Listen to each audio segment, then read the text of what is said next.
వేదికను అలంకరించినటువంటి గౌరవనీయులు పెద్దలు రాజేష్ గారికి, అలాగే గౌరవ ప్రిన్సిపల్ గారికి, వేణు గారికి, అలాగే పిఎన్ఆర్ గారికి, అలాగే వేదిక మీద ఉన్నటువంటి మరి కొలీగ్స్ అందరికీ, అలాగే వేదిక ముందు ఎంతో శ్రద్ధగా జరిగినటువంటి ప్రతి ఘట్టాన్ని పరిశీలిస్తున్నటువంటి విద్యార్థులందరికీ కూడా మరి నా హృదయపూర్వకమైనటువంటి వందనాలు, అలాగే హృదయపూర్వకమైనటువంటి శుభాకాంక్షలు, నమస్కారాలు తెలియజేస్తున్నాను. అలాగే మీకు అందరికీ సెమీ క్రిస్మస్ శుభాకాంక్షలు కూడా నేను హృదయపూర్వకంగా తెలియజేస్తున్నాను. Thank you. అయితే చాలా తక్కువ time, less than 10 minutes. Christmas అంటే ఏంటి, ఎందుకు జరుపుకుంటున్నాం? ఎందుకంటే దేనికైనా సరే అర్థాన్ని తెలుసుకుని దాన్ని ఆచరిస్తే చాలా బాగుంటుందనే ఉద్దేశంతో అసలు ఏంటి క్రిస్మస్, ఎందుకు జరుపుకుంటున్నారనే దాన్ని తెలుసుకునే ప్రయత్నం చేద్దాం. మనకందరికీ తెలుసు, క్రిస్మస్ అంటే యేసుక్రీస్తు వారి యొక్క పుట్టినరోజుని జరుపుకోవటం అని, జీసస్ క్రైస్ట్ యొక్క బర్త్డే అని.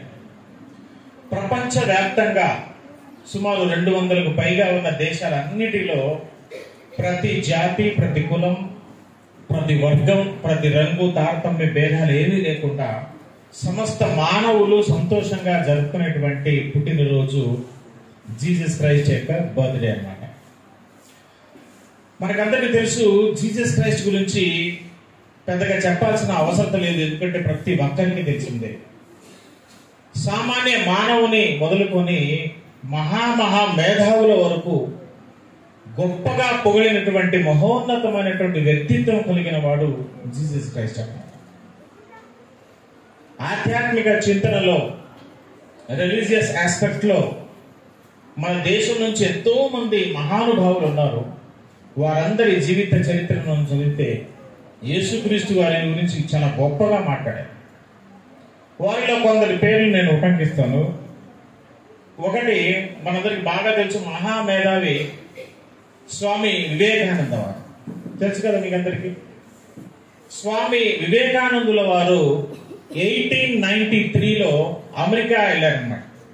1893లో అమెరికాలో చికాగోలో జరిగినటువంటి సర్వమత సమ్మేళనానికి మన భారతదేశం నుంచి అటెండ్ అయినటువంటి మహామేధావి, మహాగరుడు వివేకానంద స్వామి వారు.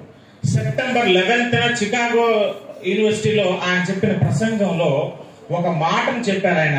ఆ మాట రిఫరెన్స్ కావాలంటే మీకు గ్రంథం సమగ్ర సప్రమాణిక జీవిత గాథ అని స్వామి వివేకానందుల వారి 2 volumes ఉన్న బుక్స్ ఉన్నాయి. అందులో వాల్యూమ్ నెంబర్ 2లో చాప్టర్ నెంబర్ 32లో 17th పేజీ సెంటర్ లో మీరు చూస్తే ఇప్పుడు నేను చెప్పబోయే మాట రాయబడి ఉందన్నమాట. ఏమని చెప్పాడంటే ఆయన, ఒకవేళ జీసస్ క్రైస్ట్ పుట్టిన టైంలో పాలస్తీనాలో నేను కూడా పుట్టి ఉంటే నా కన్నీటితో కాదు, నా హృదయ రుధిరంతో ఆయన పాదాలు కడిగి ఉండేవాడిని అని చెప్పాడు అనమాట.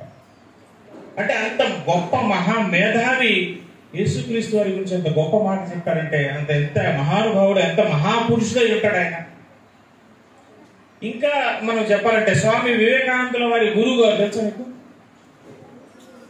రామకృష్ణ పరమహంస.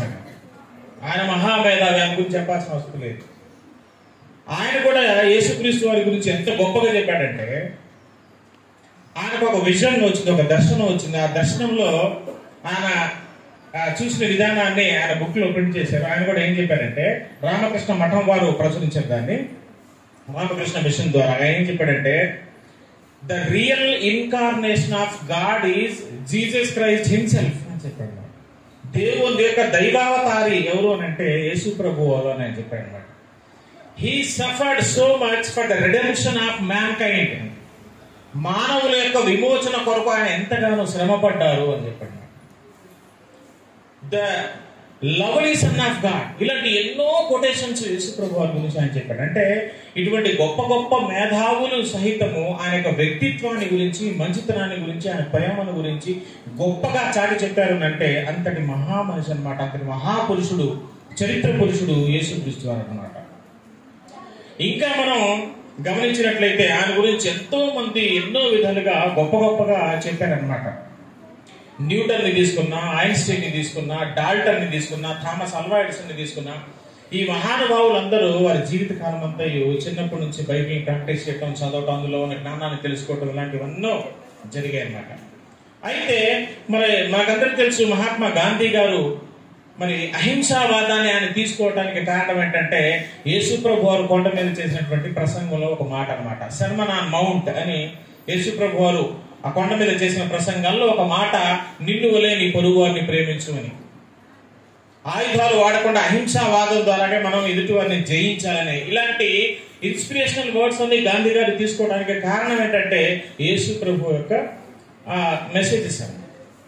అంటే ఇంతటి మహానుభావులు కూడా ఆయన రెఫరెన్సెస్ ని, ఆయన జీవిత విధానాన్ని కోట్ చేసుకొని చెప్పగలిగారు అంటే అంతటి గొప్ప మహాపురుషుడు అన్నమాట. మనకందరికీ తెలుసు కాలాన్ని లెక్కించడానికి కూడా క్రీస్తు పూర్వం క్రీస్తు శకం అని కాలానికి మధ్యవర్తిగా ఆయన చరిత్రను తీసుకుని ఆయన బేస్ చేసుకుని ఆయన పుట్టినరోజును బేస్ చేసుకుని కాలాన్ని రెండుగా విభజించాలని అంటే ఎంతటి మహానుభావుడు, అంత గొప్ప వ్యక్తితో చెప్పాల్సిన అవసరం లేదన్నమాట. అయితే అంతటి గొప్ప వ్యక్తి అసలు ఎందుకు పుట్టాడు, ఇది క్రిస్మస్ లో మనం తెలుసుకోవాల్సింది.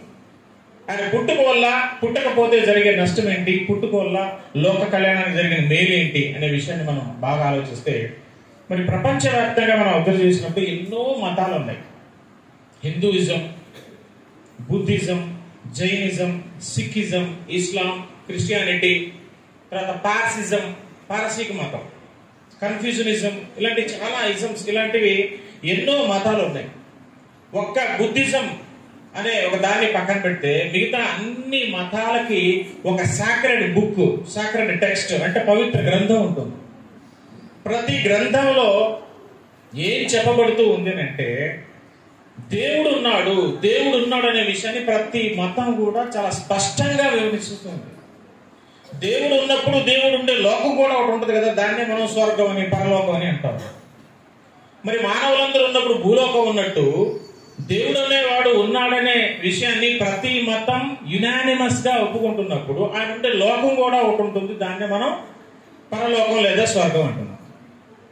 అయితే భూమి మీద ఉన్నటువంటి ప్రతి మానవుడు దేవుడు సృష్టించిన పిల్లలే, మనం అందరం ఆయనకు పిల్లలు, మనకు ఆయన తండ్రి అవుతాడని ప్రతి గ్రంథం కూడా స్పష్టంగా చెప్తా ఉంది. మరి ఆయన తండ్రి అయినప్పుడు మనం అందరం పిల్లలు అయినప్పుడు పౌరులందరూ నడుచుకోవాలి, ఎలా నడుచుకోవాలి అనే దానికి ఒక చట్టం అనేది ఉంటుంది కదా. ఇప్పుడు మన భారత రాజ్యాంగం ఉంది. భారత రాజ్యాంగంలో ఏదైతే వ్రాయబడిందో దాని ప్రకారమే భారత పౌరులందరూ నడుచుకొని తీరాలి. దానికి వ్యతిరేకంగా నువ్వు ఏం చేసినా కూడా పోలీస్ స్టేషన్స్ ఉన్నాయి, న్యాయ వ్యవస్థ ఉంది, నిన్ను చట్టానికి అప్పగిస్తారు, అవసరమైతే ఉరిశిక్ష కూడా విధించే అధికారం వాళ్ళకు ఉంటుంది. చట్టానికి లోబడే, రాజ్యాంగానికి లోబడే ప్రతి వ్యక్తి అంటే ఇప్పుడు ఏ దేశానికి ఆ దేశం చట్టం ఉంటుంది, మన చట్టం ప్రకారం మనం నడుచుకోవాలి. దానికి విరుద్ధంగా నడుచుకుంటే అది నేరం. అలాగే దేవుడు కూడా మానవ జాతిని సృష్టించినప్పుడు వారు ఎలాగా ప్రతి వ్యక్తితో ఎలాగా ప్రేమ కలిగి నడుచుకోవాలి, ఎలాగ మంచి చేయాలి, ఎలాగ సహాయం చేయాలి, ఎలాగ నీతి ధర్మాలు పాటించాలి, ఎవరికి అన్యాయం చేయకూడదు, హత్యలు జరగకూడదు, మానభంగాలు చేయకూడదు, అన్యాయం చేయకూడదు, ద్రోహం చేయకూడదు, ఇలాంటివన్నీ ఒక చట్టంగా రాసిన దాన్నే మనం దైవ గ్రంథంగా చెప్తూ ఉంటాం. ఒక్కొక్కరికి ఒక్కొక్క దైవ గ్రంథం ఉంది. ఇప్పుడు క్రిస్టియానిటీలోకి వస్తే బైబిల్ అనేది దైవ గ్రంథం, ఇప్పుడు ఇస్లాంలో వస్తేనేమో ఖురాన్ దైవ గ్రంథం, ఇప్పుడు హిందూయిజంలో చాలా ఉన్నాయి. చతుర్వేద సంహిత ఉంది, 18 పురాణాలు ఉంది, 108 ఉపనిషత్తులు, వేదాలు, వేదాంగములు, ఇతిహాసాలు అంటే రామాయణం మహాభారతాన్ని కలిపి ఇతిహాసాలు అంటారు. ఇలాంటివన్నీ సాక్రెడ్ బుక్స్ చాలా ఉన్నాయి. ఆ చట్టం ప్రకారం వ్యక్తి నడుచుకోవాలి. మరి నడుచుకోకపోతే శిక్ష ఉంటుంది కదా. ఆ శిక్ష ఏంటంటే అగ్నిగుండ, అదే నరకానికి పంపించడం అన్నమాట. ఇక్కడైతే చట్టాన్ని ఉల్లంఘించినప్పుడు మన రాజ్యాంగం ప్రకారం ఎలాగైతే శిక్షిస్తామో దేవుడిచ్చిన చట్టాన్ని, ఆ సాక్రెడ్ బుక్ ని మీరి నీ జీవితం నీ బ్రతుకున్నప్పుడు నిన్ను కూడా శిక్షించే ఒక లోకం ఉంటుంది. అదే మనం చెప్పుకున్న 3వ లోకం నరకలోకం అన్నమాట. సో అక్కడ స్వర్గం, ఇక్కడ భూలోకం, ఇంకోటేమో నరకం. నరకలోకం అంటే శిక్షించబడిన వ్యక్తులు శిక్షను అనుభవించడానికి వెళ్ళేటువంటి లోకం అన్నమాట. అయితే ఆ నరక శిక్షను తప్పించుకోవాలి అంటే మరి ఏం చేయాలి? మానవులందరూ పాపులయ్యారు. భూమి మీద వచ్చిన మానవులందరూ చట్టాన్ని ఉల్లంఘించారు.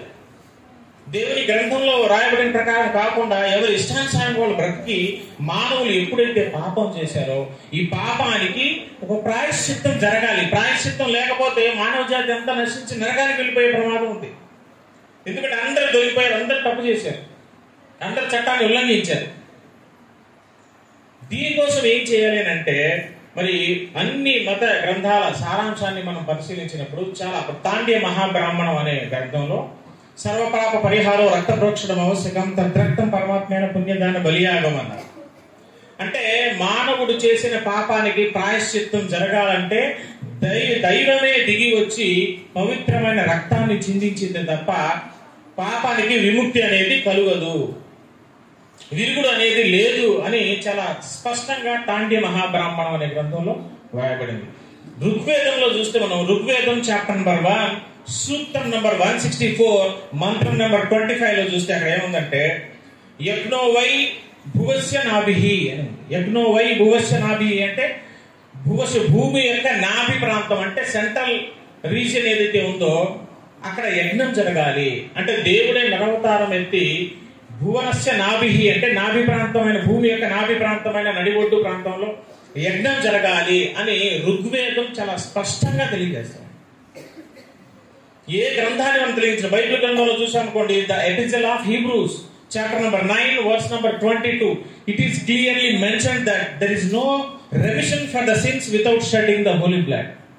పవిత్ర రక్తాన్ని చిందించకుండా పాప క్షమాపణ కలుగుదు అని బైబిల్ గ్రంథం కూడా చాలా స్పష్టంగా వివరిస్తూ ఉంది. కాబట్టి ఇక్కడ జరగాల్సినటువంటి విషయం ఏంటంటే దైవాత్మ యొక్క దేవుడే దిగి వచ్చి యజ్ఞం అవ్వాలి. ఎందుకంటే మానవులందరూ పాపులయ్యారు కాబట్టి, అందరి రక్తంలో పాపం ఉంది కాబట్టి ఒక పవిత్రమైన రక్తాన్ని జరిగించి యజ్ఞాన్ని జరిగించాలి కాబట్టి దేవుడు ఈ లోకంలో పుట్టవలసిన పరిస్థితి వచ్చింది. అందుకే మన సంస్కృతులు ఏదైనా చూడండి, మీరు ఏ సంస్కృతి ఆలోచించినా అందులో మానవులందరూ ఏం చేస్తారంటే గృహ దేవతలు ఉంటాయి, కుల దేవతలు ఉంటాయి, గ్రామ దేవతలు ఉంటాయి. వాళ్ళ ముందుకెళ్ళి వాటి ముందుకు తీసుకెళ్లి మరి జీవులు బలిస్తూ ఉంటారు, తెలుసు కదా. బలించి రక్తాన్ని చిందిస్తారు. ఎందుకు బలించి రక్తాన్ని చిందించాలి? వేరే కర్మకాండ ఏదైనా చేయొచ్చు కదా. కేవలం రక్తాన్ని ఎందుకు తీసుకొచ్చారు అంటే రక్తం ప్రోక్షిస్తేనే పాప క్షమాపణ కలుగుతుందని సకల గ్రంథాలు ఘోషిస్తున్నాయి కాబట్టి, రక్తం చిందించకుండా పాప క్షమాపణ జరగదు కాబట్టి. మనకు తెలుసు గంగానమ్మ, అంకనమ్మ, పూలేరమ్మ, కట్టమైసమ్మ ఇలాంటి గృహ దేవతల ముందు, గ్రామ దేవతల ముందు రక్తాన్ని బలిస్తూ ఉంటారు. ఇవన్నీ ఈ బలిచ్చే ఈ రక్త ప్రోక్షణ అంతా దేనికి సూచిస్తుందంటే, దేనికి రెప్లికా అంటే, దేనికి టైప్ అంటే, ఇదంతా ఒక మెటఫారికల్ లాంగ్వేజ్ లో, ఒక ఫిగరేటివ్ లాంగ్వేజ్ లో చెప్పబడింది. అంటే ఈ రక్త ప్రోక్షణ ఈ మూగు జీవులను బలిచ్చేదంతా దేని సూచిస్తుందంటే గ్రంథాలన్నీ చెబుతున్నాయి భవిష్యత్తులో దేవుడే నరవతారం ఎత్తి యజ్ఞం కాబోతున్నాడు. దానికి సూచనగా, సాదృశ్యంగా, మెటఫారికల్ గా ఇగో ఈ రక్త బలి జరుగుతూ ఉంది. వీటన్నిటికీ దేనికోసం ఇదంతా చేస్తున్నామంటే భవిష్యత్తులో పరమాత్మని బలి జరగబోతుంది అంటానికి సూచనగా ఇదంతా చేస్తున్నాం. ఇక ఆయన వచ్చేసిన తర్వాత, బలి ఇచ్చేసిన తర్వాత ఇంకా మూగు జీవులను మనం బలి ఇవ్వాల్సిన అవసరం లేదు. ఆ పరమాత్మని రక్తమునందు ఎవరైతే విశ్వాసం ఉంచుతారో, తమ జీవితాన్ని కడుక్కుంటారో, దాన్ని ఆశ్రయిస్తారో, ఆ రక్తము ద్వారా మాత్రమే పాపక్షమాపణ కలుగుతుంది. కాబట్టి ఇదిగో కేవలం only for this purpose Jesus Christ came into this world. So దీన్నే మనం క్రిస్మస్ గా జరుపుకుంటాం అన్నమాట. కాబట్టి ఈ మంచి అవకాశాన్ని నాకు కలిగజేసినటువంటి మరి సభాధ్యక్షులు, సభా నిర్వాహకులందరికీ కూడా మరి నా హృదయపూర్వకమైనటువంటి ధన్యవాదాలు తెలియజేస్తూ